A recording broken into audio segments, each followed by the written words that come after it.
The Middle East was transformed by war 50 years ago. From June 5 to June 10, 1967, referred to Israelis as the Six-Day War and to Arabs as the 1967 conflict. Israel crushed 3 Bedouin armed forces, an acquired area multiple times its unique size, and changed from a country battling for endurance into an occupier and local force to be reckoned with. In May 1967, confronting an exceptional existential danger from Egypt and its different neighbors, Israel gathered, interestingly, a few simple atomic explosives. Additionally, a strategy to massively demonstrate Israeli power by detonating the nuclear weapons in the Egyptian desert was devised by some members of the Israeli government and military. Of course, Israel never implemented it. The arrangement, called Activity Shinshan, was planned if all else fails.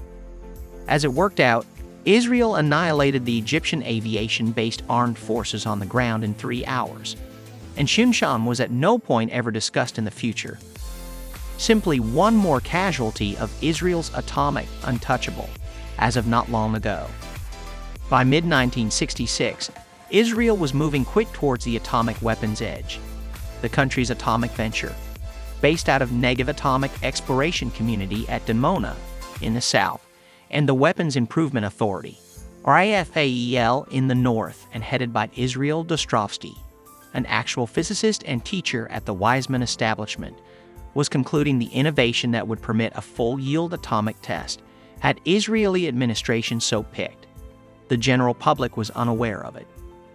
In October 1961, the CIA gave a public knowledge gauge, NIE, on Israel, the first since the revelation of the Dimona reactor under a year sooner, in which the CIA's experts surveyed comprehensively the reasoning and character of the Israeli atomic program.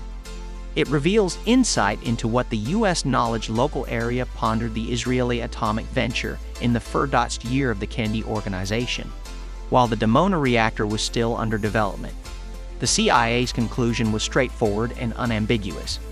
Israel was setting itself in a situation to produce adequate weapons-level plutonium for a couple of rough weapons a year by 1965 to 1966, furnished partition offices with a limit bigger than that of the pilot plant now under development are accessible. At the very least, U.S. knowledge realized that the Dimona project was about weapons ability, not about energy, power, or improvement, as the Israelis had attempted to turn the continuous venture. By implication, the declassified NIE also reveals what American decision-makers such as President John F. Kennedy must have thought about what Israeli leaders and high-ranking Israeli government officials had told them about the Dimona project. For instance, this NIE makes clear that Israeli top state leader David Ben-Gurion deceived, or if nothing else deluded, Kennedy during a confidential discussion with him only 3 months sooner. It also reveals that visiting scientists from the U.S. Atomic Energy Commission, AEC, had been misled by high-ranking Israeli officials at Dimona. Basically, the CIA knew, or possibly accepted, that Israel was not telling the U.S. government reality with regards to Dimona, that the atomic reactor was expected to foster a weapons capacity. This NIE, as well as other related records, a large number of them never seen by researchers from the initial 2 years of the Kennedy organization, were distributed on April 21 by the Public Safety Document in a joint effort with the Atomic Expansion Worldwide History Venture and the James Martin Community for Restraint Studies. The assortment features both the intricacy and the gravity of the Israeli atomic program for Kennedy and his organization. According to declassified documents, Kennedy was more personally involved with Israel's nuclear program than any other U.S. president and was more concerned about it than any of his successors. Israel was the main instance of atomic multiplication that he needed to manage as a president. What's more, atomic multiplication was JFK's confidential bad dream, as Glenn Seaborg, his nuclear energy bonus director, once noted. Furthermore, more than some other country, Israel was the one that put forth for Kennedy the intricacy and trouble of the issue of atomic expansion. Ben-Gurion gave Kennedy a rationale and narrative for the Dimona project at the Waldorf Astoria meeting that was very similar to what the Israeli Posts gave the AEC visitors to Dimona, albeit non-technical and more political. Specifically, that the Dimona project was peaceful. It dealt with growth and energy. Notwithstanding dissimilar to during the Dimona visit, Ben-Gurion's story and reasoning left a little leeway for a future inversion. The Israeli translation pronounces Ben-Gurion's caveat as follows: "For the present, the main intentions are for harmony. However, we will witness what will in the center east. It doesn't rely upon us." The American record, via rewording Ben-Gurion, uncovers a comparable proviso too. The Prime Minister continued, "Our main and only purpose is this cheap energy for the time being. We don't have any idea what will occur from now on." The Prime Minister also said, in 10 or 15 years the Egyptian presumably could achieve it themselves, in reference to the political and strategic repercussions of atomic power and weapons. In his draft record, Talbot noticed that during that piece of the discussion, Ben-Gurion talked quickly and in a soft tone, such that a few words were missed. In any case, Talbot thought he had heard Ben-Gurion alluding to a pilot plant for plutonium partition, which is required for nuclear power. However, that could occur 3 or after 4 years, and that there is no goal to foster weapons limit now. Ben-Gurion was offer himself a ton of leeway, in the event that Talbot heard him accurately. The draft was declassified quite a while in the past, yet was covered in haziness. Scholars must take it into consideration.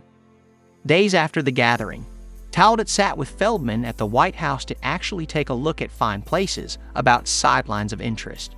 Ben-Gurion mumbled quickly in a low voice about plutonium, which was a crucial issue. Ben-Gurion was perceived to express something such that the issue of plutonium wouldn't emerge until the Dimona establishment would be finished in 1964 or somewhere in the vicinity, and that really at that time would Israel find some solution for the handling of plutonium. However, that appeared to conflict with what Ben-Gurion had stated to Ogden Reed, the United States then ambassador to Israel, in January 1961, namely that the spent fuel would be returned to France, the nation that had provided the reactor with uranium in the first place. However, William R. Crawford, the U.S. Israeli Affairs Desk officer, who looked into the record, further suggested that Ben-Gurion's conversation with Reed was even more ambiguous and evasive. Ben-Gurion might have meant to suggest, upon closer examination, that Israel was preserving its freedom to produce plutonium for its own purposes. Kennedy may not have understood this, but Kennedy, like Talbot, may not have understood Ben-Gurion's words. The Ben-Gurion-Kennedy atomic highest point helped eliminate any confusion apiece. Yet the watchful view epitomized in the NIE formed U.S. impression of the Dimona project. The Kennedy organization held to its conviction that it was important to screen Dimona, not exclusively to determine American worries about atomic multiplication, yet additionally to quiet provincial nerves about an Israeli atomic danger. By mid-1962, the Kennedy organization trusted that a second visit by U.S. researchers was essential and, toward that end, began to come down on Israel. On September 26, 1962, later rehashed demands north of a while. A second U.S. visit to Dimona at long last occurred. Up to this point, little was freely realized about that visit aside from that then U.S. diplomat to Israel Walworth Barber alluded to it as unduly limited to something like 45 minutes. As indicated by teacher Yuval Neeman, at the time the logical overseer of the Sorek Atomic Examination Place and the host of the American AEC guests, this short, misleading visit was a purposeful stunt he conceived and executed to decrease U.S. pressure. Neeman enlightened us an extraordinary arrangement regarding this 1962 visit a long time back, yet asked not to refer to it while he was alive. It is now time to tell this story, exactly 10 years after his death on April 26, 2006, when U.S. documents were declassified. As per Neeman, as the host of the 2 AEC researchers who had shown up to investigate the Sorek reactor under the terms of IOTA's for Harmony program, he organized to take them for a visit through the dead ocean. However, the purpose of this sightseeing was to bring them to Dimona on Israeli terms. As a result, Neiman spontaneously suggested that they arrange a brief visit to Dimona to greet the director as they were driving back to Tel Aviv. The object was, obviously, to have a lot more limited, more casual visit than the U.S. government had been squeezing for. In doing as such, Israel wanted to persuade the guest that Dimona was an examination reactor, not a creation reactor. Furthermore, obviously, when the U.S. kept on squeezing for a little while at Dimona, Neiman's arrangement was to tell them, "However, you've proactively been there." This touring notwithstanding was a very much arranged guise to carry them to Dimona, based on Israeli conditions. On May 14, 1967, and all of a sudden, the Egyptian armed force began moving into the Sinai on Israel's southern boundary. 2 Egyptian MiG-21 flew past Dimona on May 17, penetrating Israeli airspace from the east and evading Israeli jets. As Rabin told the Knesset Foreign Affairs and Defense Committee that an attack on Dimona might be the goal of the mobilization, Eshkol and Rabin made the decision that night to increase the IAF's readiness, activate the air defense system, and summon an additional armor brigade. A second Egyptian surveillance trip over Dimona occurred noontime on May 26, while Eshkol was in a gathering with his top guard priests. Rabin let the gathering know that Israeli planes had connected with the MiGs at high elevation of more than 50,000 feet. Coming back to the Sinai, in any case, couldn't destroy them.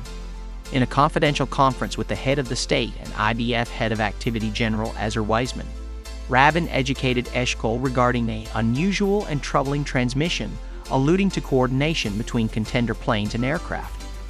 Rabin added that this may be a sign of an organized ethereal assault on Dimona. Weizman was considerably more doomsayer, saying that InSight demonstrated an Egypt assault on Dimona with no less than 40 airplanes, conceivably as soon as that evening. After 3 hours, Eshkol had one more gathering with the Knesset's International Concerns and Guard Advisory Group. Towards the finish of the gathering, Eshkol gave his own preparation, wherein he said that Israel can't act before it depleted every one of the discretionary means accessible. The Prime Minister then spoke to the committee, seemingly out of the blue, about an earlier Egyptian flight that flew over Dimona and mentioned a particular enigmatic weapon.